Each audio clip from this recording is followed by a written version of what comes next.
오늘 우리에게 주시는 하나님의 말씀은 신약성경 사도행전 12장 1절로부터 12절까지의 말씀입니다. 사도행전 12장 1절로부터 12절까지의 말씀입니다. 이제 하나님의 말씀을 봉독하겠습니다.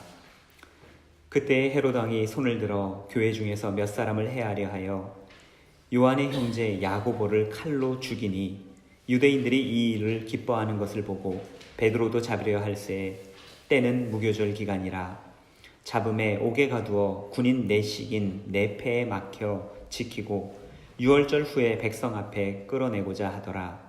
이에 베드로는 옥에 갇혔고 교회는 그를 위하여 간절히 하나님께 기도하더라. 헤롯이 잡아내려고 하는 그 전날 밤에 베드로가 두 군인 틈에서 두 쇠사슬에 매여 누워 자는데 파수꾼들이 문 밖에서 옥을 지키더니 호련히 주의 사자가 나타나매 옥중에 광채가 빛나며 또 베드로의 옆구리를 쳐 깨워 이르되 급히 일어나라 하니 쇠사슬이 그 손에서 벗어지더라.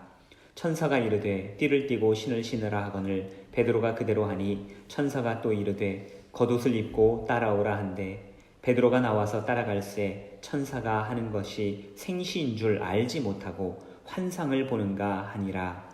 이에 첫째와 둘째 파수를 지나 시내로 통한 쇠문에 이르니 문이 저절로 열리는지라 나와서 한 거리를 지나매 천사가 곧 떠나더라. 이에 베드로가 정신이 들어 이르되 내가 이제야 참으로 주께서 그의 천사를 보내어 나를 헤롯의 손과 유대 백성의 모든 기대에서 벗어나게 하신 줄을 알겠노라 하여 깨닫고 마가라 하는 요한의 어머니 마리아의 집에 가니 여러 사람이 거기에 모여 기도하고 있더라. 아멘. 저는 저희 계신 분들과 사랑의 인사 나누겠습니다. 옆에 계신 분들, 앞에 계신 분들 돌아보시고 인사 나누시기 바랍니다. 잘 오셨습니다. 만나서 반갑습니다.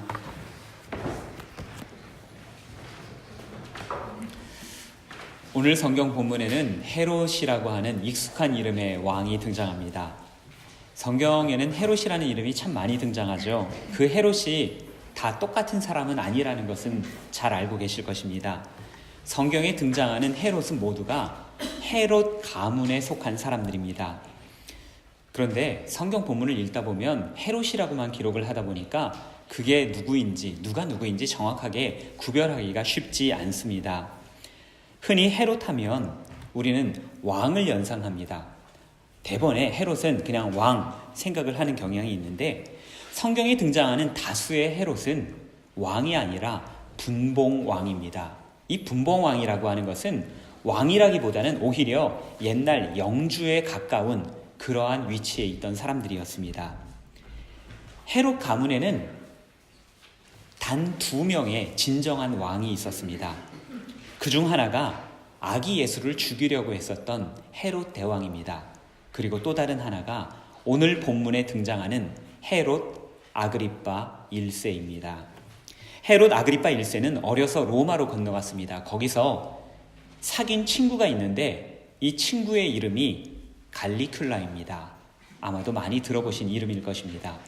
이 갈리큘라는 티베리우스 황제의 조카이자 그의 양아들이었습니다. 그의 양아들이 되어서 티베리우스 황제가 죽자 그를 뒤에 이어서 3번째 황제가 되었습니다.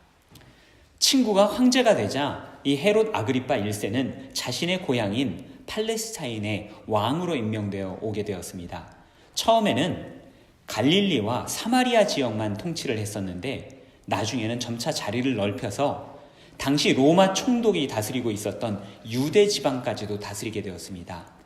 헤롯 대왕 이후로 이렇게 넓은 지역을 다스리는 왕은 헤롯 아그리빠 1세가 최초이고 또한 유일했습니다. 로마 황제의 지지를 받는 왕, 그가 얼마나 강한 절대 왕권을 휘둘렀겠습니까? 오늘 본문을 보게 되면 초대교회가 마주친 어려움이 얼마나 큰 것인지 우리에게 잘 보여주고 있습니다. 1절 말씀입니다. 그때 헤롯 왕이 손을 들어 교회 중 몇 사람을 해하려 하여. 왕이 손을 한번 들면 초대교회 사람들 중에서 몇을 죽이는 것은 일도 아니었다는 것입니다. 오래전에 순교했었던 세례 요한은 유다 사람들의 존경을 받는 사람이었죠. 그렇기 때문에 이 세례 요한을 대하는 것이 정치인들에게 큰 부담이 되었던 모양입니다. 하지만 세례 요한은 목이 잘려서 순교를 했죠. 왜요? 죄송합니다. 발음이 잘 안 되네요. 분봉왕 헤롯 안디바가 그에게 죽음을 명했기 때문이었습니다. 세례 요한을 죽인 것은 분봉왕에 불과했다는 이야기입니다. 또 다른 진짜 왕이었던 헤롯 대왕이 어떤 일을 저질렀는지 우리는 잘 알고 있죠. 예루살렘에 2살 이하, 베들레헴에 2살 이하의 모든 어린아이들은 다 죽여라. 상상하기도 끔찍한 이러한 범죄, 이런 잔인한 명령을 서슴지 않고 내릴 수 있는 사람이 바로 왕이라고 하는 존재였습니다. 2절에서 헤롯 아그리파 1세는 사도 야고보를 처형하였습니다. 그런데 그러고 보니까 유대인들이 그것을 좋아한다는 것을 알게 됐습니다. 유대인들이 좋아하니까 왕인 자신도 기분이 좋아졌습니다. 이것들 좋아하네? 또 죽여볼까? 생각을 하고는 베드로도 잡아 넣었던 것입니다. 헤롯 아그리파 1세는 기분에 따라 사람을 죽일 수 있는 절대 권력이었습니다. 그의 눈에 사도들이나 초대교회 교우들의 모습이, 그들의 목숨이 얼마나 하찮게 여겨졌겠습니까? 헤롯이 베드로를 옥에 가두었습니다. 이제 명절이 지나면 그는 많은 사람들 앞에서 베드로를 처형할 것이었습니다. 혹시라도 베드로가 도망할까 하여 경비를 붙였는데 4명씩, 이 한 사람을 지키기 위해서 4명씩 4패에 맡겨서 지켰다. 한 사람을 지키기 위해서 16명이 거기에서 지키고 있었던 것입니다.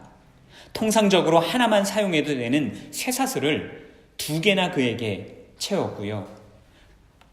보통 간수들이 감옥 바깥에서 그 죄수들을 감시를 하는데 감옥 안에서 쇠사슬을 메고 있는 바로 그 옆에 간수 2명을 붙여서 더욱더 철저히 지키게 했다라는 것입니다. 베드로가 이 감옥에서 탈출할 가능성은 제로에 가까웠습니다.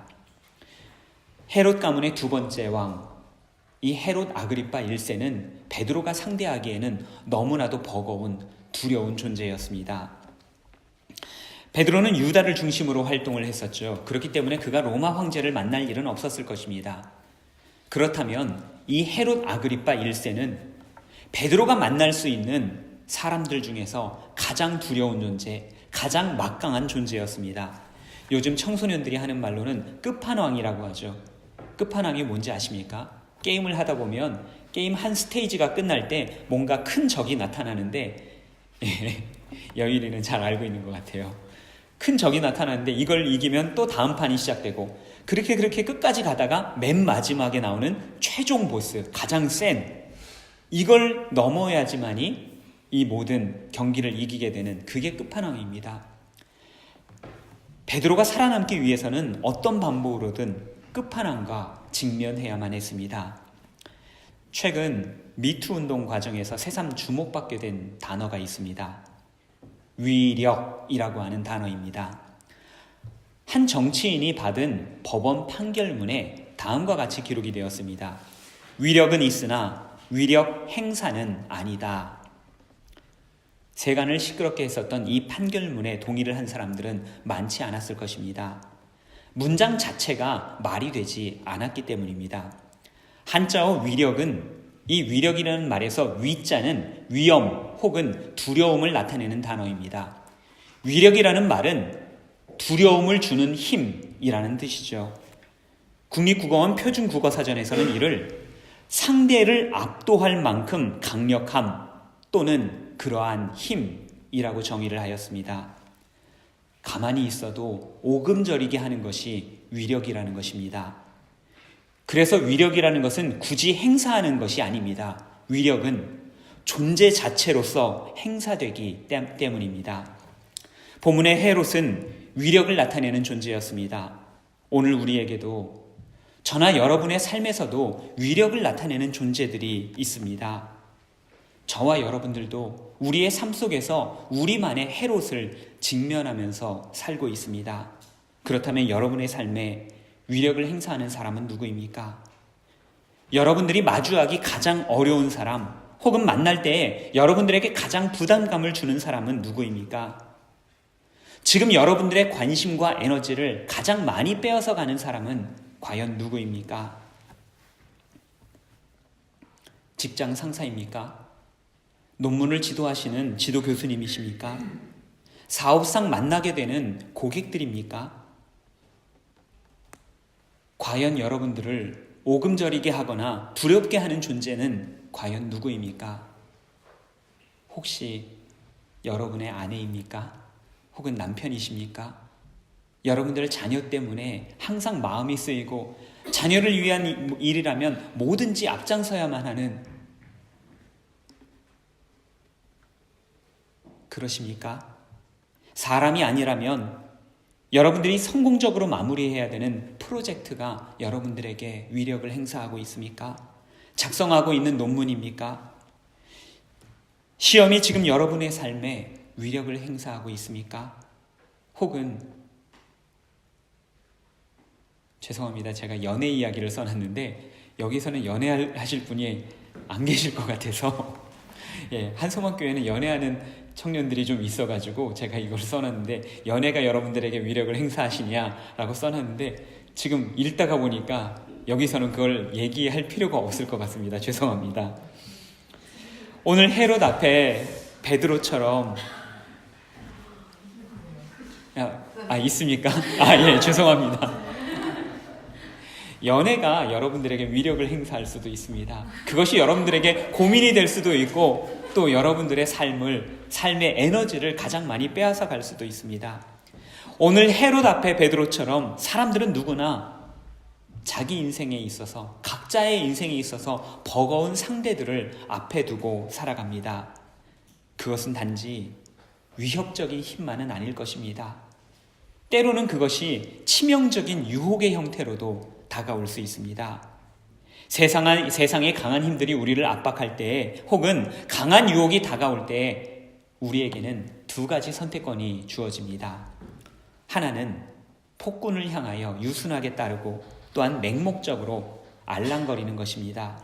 오늘 본문 뒤에 이어지는 22절 말씀을 보게 되면 두로와 시돈 사람들이 헤롯을 찬양하는 것을 볼 수가 있습니다. 그것도 그냥 찬양하는 것이 아니라 헤롯의 연설하는 소리가 마치 신의 목소리와 같다라고 환호를 한 것입니다.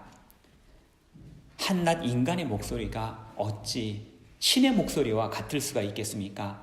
아니면 그들이 신의 목소리를 들어보기나 했단 말입니까? 그러나 대부분의 사람들은 세상의 강력한 힘 앞에서 순응합니다.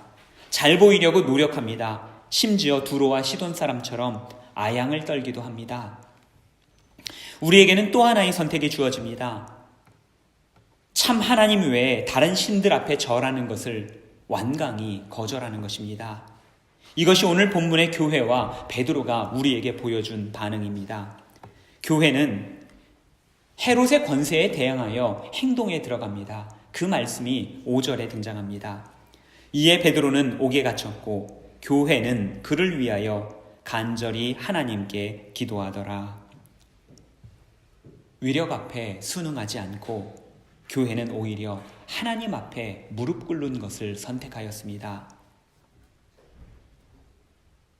성난 창과 칼이 눈앞에 있는데 그 앞에서 무릎을 꿇고 기도한다는 것, 너무나도 무력해 보일 수 있습니다. 그러나 교회의 능력은, 우리 그리스도인들의 능력은 기도에서부터 비롯됩니다. 기도는 전능하신 우리 하나님 아버지께 모든 것을 맡겨드리는 것이기 때문입니다. 오늘 찬양에서도, 우리 찬양대의 찬양에서도 눈을 들어 주를 보라, 내 모든 염려 주께 맡겨라, 그것이 가장 큰 열쇠이고 가장 큰 해답이기 때문에 그런 것 아니겠습니까? 그런데 이상한 일이 벌어졌습니다. 7절 이후를 보게 되면 호련히 주의 천사가 나타나 베드로를 구출해 주었습니다. 베드로의 손에서 쇠사슬이 벗어졌습니다. 죽음의 위기에 빠졌던 베드로가 완전한 자유인이 되었습니다. 베드로에게도, 초대교회에도 정말로 놀랍고도 기쁜 소식이 아닐 수 없었습니다. 오늘 본문을 보시면서 이 초대교회와 베드로의 기쁨이 얼마나 클지 상상이 되십니까? 질문이었는데 별로 상상이 안 되시는 것 같습니다. 남의 일이라고 죽다가 살아났는데 굉장히 기쁨이 크지 않았겠습니까? 한번 예를 바꿔서 제가 만약에 김명환 목사가 만약에 분데스폴리자의 경찰에 붙잡혀서 아무런 연고 없이 붙잡혀가지고 오해로 이렇게 붙잡혀 있다가 추방을 당하거나 구금당할 위기에 빠졌다. 그러다가 갑자기 제가 풀려났다. 그 풀려났다는 소식이 여러분들에게 들린다면 여러분들도 기쁘지 않으시겠습니까? 이거 곤란한데요. 안 기쁘신 것 같은데. 다시 한번 그 예를 바꿔보겠습니다. 여러분입니다. 이제 여러분들이 곤란한 일을 당하셨습니다. 불의한 위력을 행사하는 사람들이 여러분 앞에 있는데 여러분들에게 부당한 대우를 하던 직장 상사가 갑자기 부서를 옮기거나 혹은 해고를 당했습니다.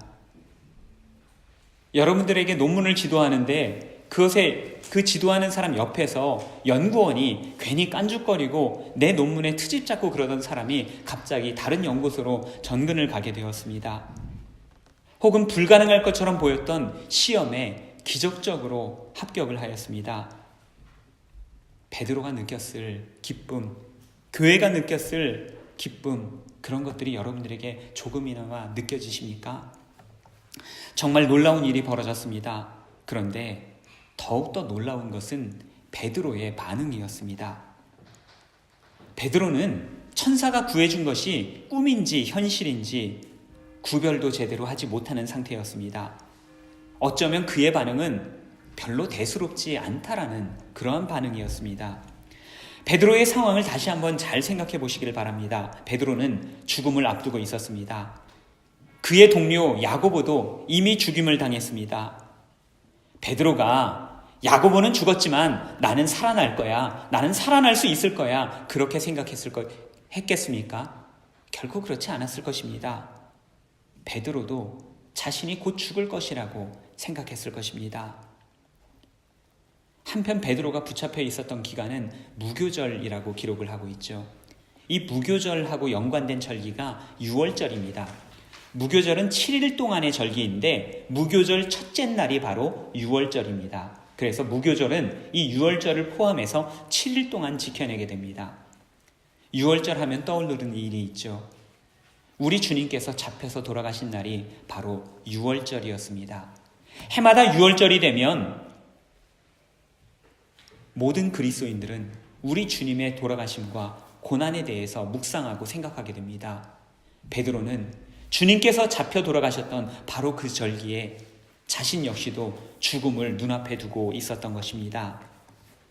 절망적인 상황, 슬픔과 비탄에 빠질 만한 그런 상황 속에서 베드로가 해방되었습니다. 그런데 베드로는 이상하게도 천사를 만났을 때 그렇게 열광하지 않고 또한 자신이 해방된 것에 대해서 그렇게 감격하지 않았습니다. 만일 그 자리에 여러분들이 계셨더라면 여러분들이 어떻게 반응하셨겠습니까? 천사님 오실 줄 알았습니다. 저를 빨리 구해 주십시오. 조금만 늦었더라면, 아침이 되었더라면 저한테 큰일이 날 뻔했습니다. 죽을 뻔했습니다. 어서 가시지요. 그러시지 않았겠습니까? 하지만 천사가 나타났을 때 베드로는 깊은 단잠에 빠져 있었습니다. 얼마나 깊이 잠들었었든지 7절 말씀을 보게 되면 천사가 옆구리를 쳐서 깨우니까 그제서야 일어났다라고 성경은 기록합니다. 그랬음에도 쳐서 깨워서 일어났음에도 불구하고 베드로는 아직도 잠이 덜 깬 상태였습니다. 그래서 초소를 다 빠져나오고 거리 하나를 지나서야, 그리고 천사가 떠나가서야 비로소 맑은 공기를 마시고 내가 살아났네, 어라 꿈이 아니었네 라고 반응하였던 것입니다. 10여 년 전에 예수님께서 돌아가신 그날 베드로는 죽음에 대한 두려움 때문에 예수님을 저주하고 도망쳐야만 했습니다. 그는 정말 죽음을 두려워하던 사람이었습니다. 그랬던 그가 오늘 본문에서 죽음 앞에 너무나도 초연한 모습을 보여주고 있는 것 아니겠습니까? 저는 이렇게 변화된 베드로의 모습이 성경에서 가장 아름다운 장면 중에 하나가 아닐까 생각해 보았습니다. 해방이 감격적이지 않았다는 것은 헤롯 왕의 구속과 위협이 그에게 위력으로 가해지지 못했다라는 것입니다. 그의 손에서 쇠사슬이 벗어졌을 때 베드로는 자유롭게 되었습니다. 그러나 사실 베드로는 이미 자유로운 상태였습니다. 헤롯은 베드로의 몸에 쇠사슬을 메울 수 있었을 망정 그의 영혼까지는 감옥에 가둘 수 없었던 까닭입니다. 어떻게 베드로는 감옥에서도 죽음 앞에서도 변함없이 자유를 누릴 수 있었던 것입니까? 십자가에 죽으시고 부활하신 우리 주님께서 베드로를 자유케 하셨기 때문입니다. 더욱 큰 힘에 사로잡혔기 때문에 세상의 위력은 더 이상 그에게 어떠한 위력도 발휘할 수 없었던 것입니다. 우리 주님은 오늘도 우리를 자유케 하시는 분이십니다.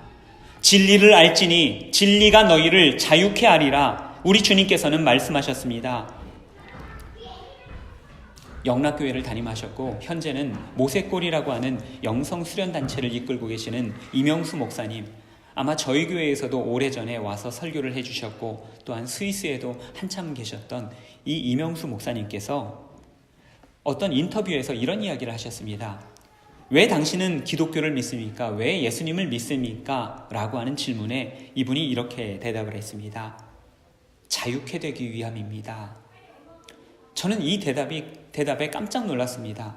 보통 우리가 그런 질문을 받으면 구원받기 위함입니다 라고 대답하지 않겠습니까? 그런데 곰곰이 생각을 해보니 이 자유라고 하는 것은, 진정한 자유라는 것은 구원의 아주 구체적이고 실질적인 형태입니다. 복음은 우리를 자유케 하는 힘입니다. 헤롯은 베드로가 탈출한 것을 알았을 때 화가 단단히 났죠. 그래서 19절을 보게 되면 베드로를 지켰던 간수들을 모두 처형하였습니다.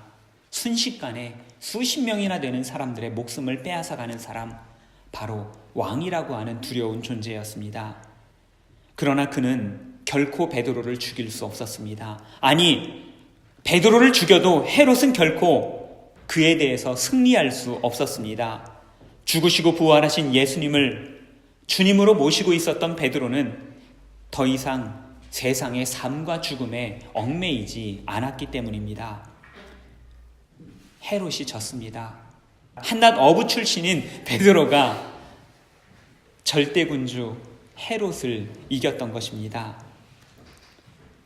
이 싸움은 애초부터 베드로가 이긴 싸움이었습니다. 잘 들으시라고 드린 말씀입니다. 주님 안에 자유했던 베드로는 진정한 승리한 사람이었습니다. 노자가 지었다고 알려진 도덕경이라고 하는 책이 있죠. 사실 이 책을 보게 되면 성경과 맞닿아 있는 부분이 참 많다라는 생각을 하게 됩니다. 노자는 최상의 선이라고 하는 것은 물과 같다라는 말을 하였습니다. 이를 한자어로 표현하면 상선약수가 됩니다. 노자의 철학을 한마디로 말하면 물의 철학이라고 합니다. 노자의 사상을 흔히 도 닦는 사상이라고 이야기를 하죠. 이 도라는 것은 눈에 보이지 않는 것인데 눈에 보이는 물이 도에 가장 가깝다라고 하는 설명이었습니다. 이 도를 성경적으로 표현하면 말씀이 되고 진리가 됩니다. 실제로 한국 기독교 초기 성경을 보게 되면 요한복음 1장에서 태초에 말씀이 계시니라, 이 본문을 태초에 도가 있었느니라 라고 번역을 한 것을 볼 수가 있습니다. 또한 성경은 성령과 말씀을 때때로 물로 표현하는 것을 볼 수가 있죠. 물처럼 흐르는 노자의 사상을 잘 표현한 말이 있는데 한번 들어보시기를 바랍니다. 공을 세웠다고 내 것이라고 하지 않는다. 내 것이라 하지 않으므로 구태여 머물려 하지 않는다. 구태여 머물려 하지 않으므로 구태여 떠나려고 하지도 않는다. 교회든 사회든 가장 큰 문제는 공을 세운 후 그것을 자기 것으로 착각하는 것입니다. 자기 것으로 생각하다 보니 끝까지 그것을 지키려고 하고 거기에 머물려고 하다 보니까 문제가 발생하더라 하는 것입니다.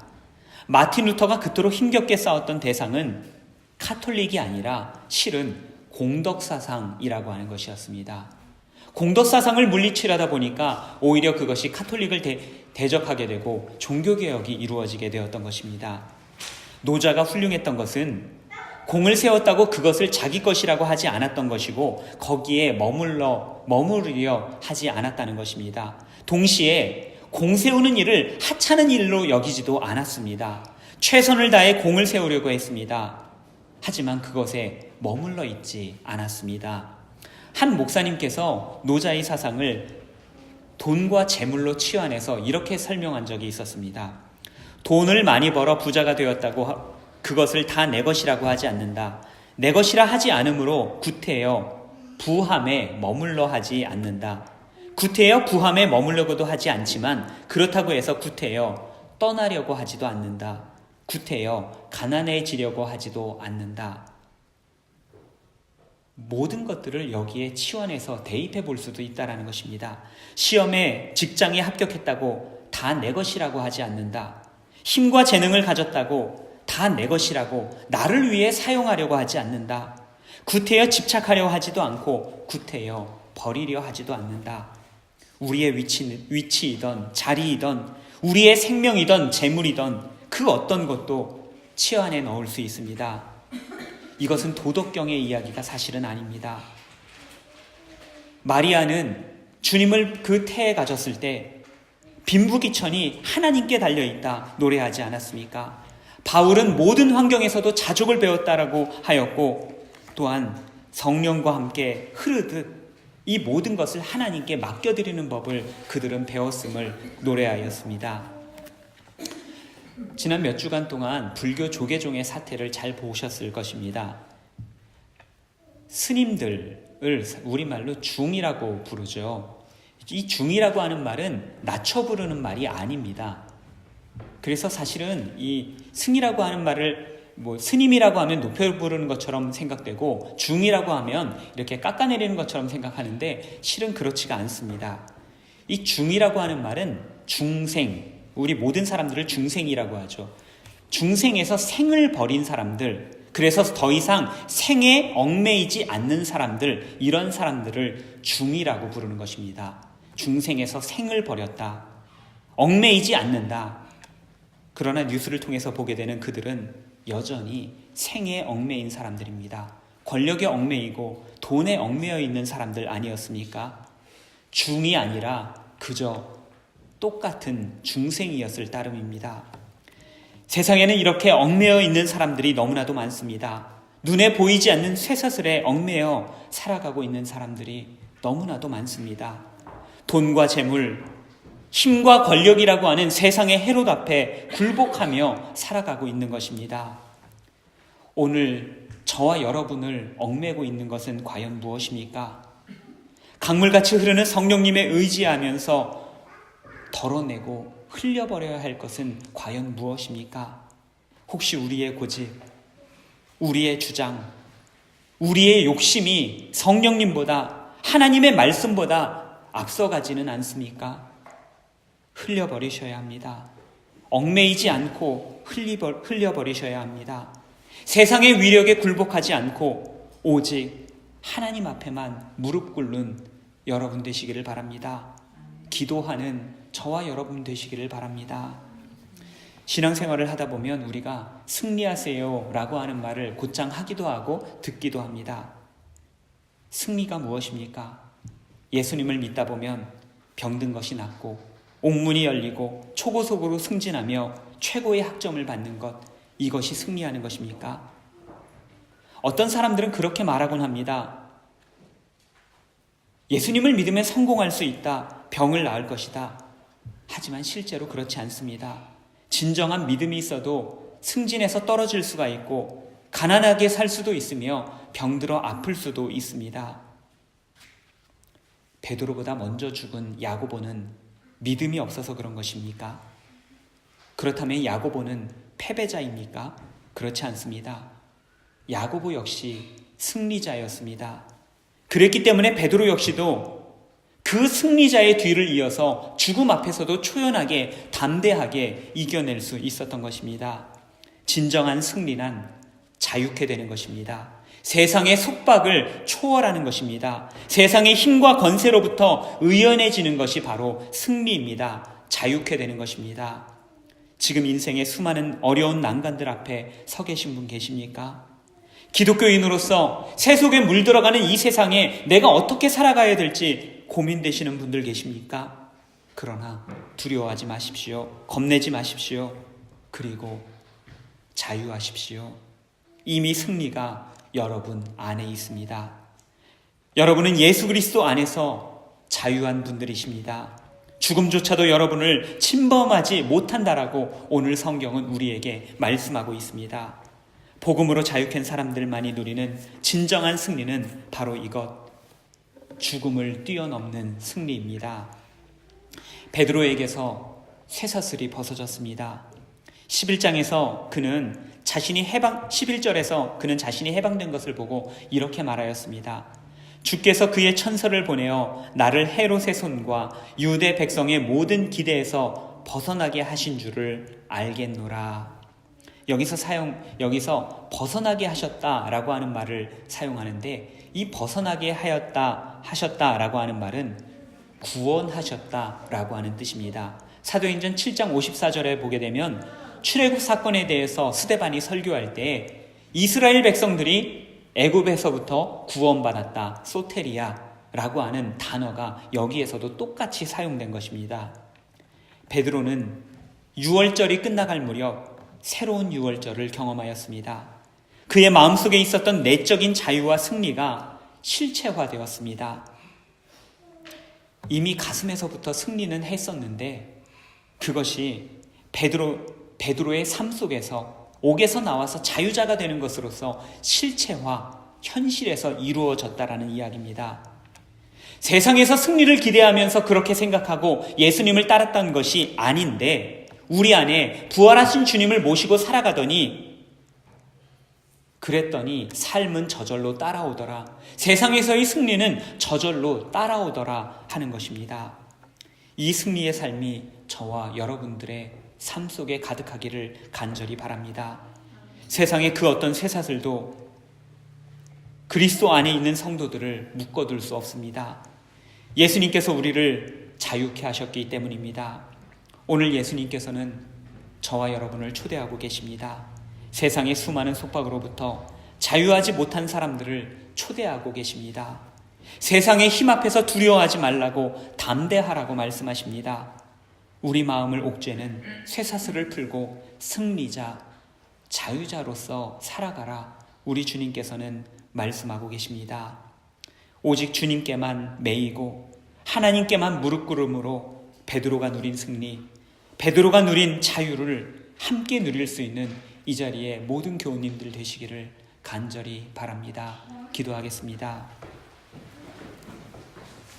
쇠사슬에 매인 것처럼 죄와 사망의 권세 아래 살고 있었던 저희를 불러주신 주님 감사드립니다. 이제 저희로 하여금 부활의 능력 아래 승리한 삶을 살아가라 말씀하시니 또한 감사드립니다. 세상 최고의 권력 앞에 의연했었던 베드로, 자유로웠던 베드로처럼 세상에 매이지 않고 사람들에 매이지 않게 하여 주시옵소서. 오직 하나님께만 매이고 주님의 피 묻은 복음에 매여 살아가는 저희가 되겠사오니 성령 하나님, 오늘도 저희의 삶에 충만하게 임하여 주시옵소서. 예수님 이름으로 간절히 기도드립니다. 아멘.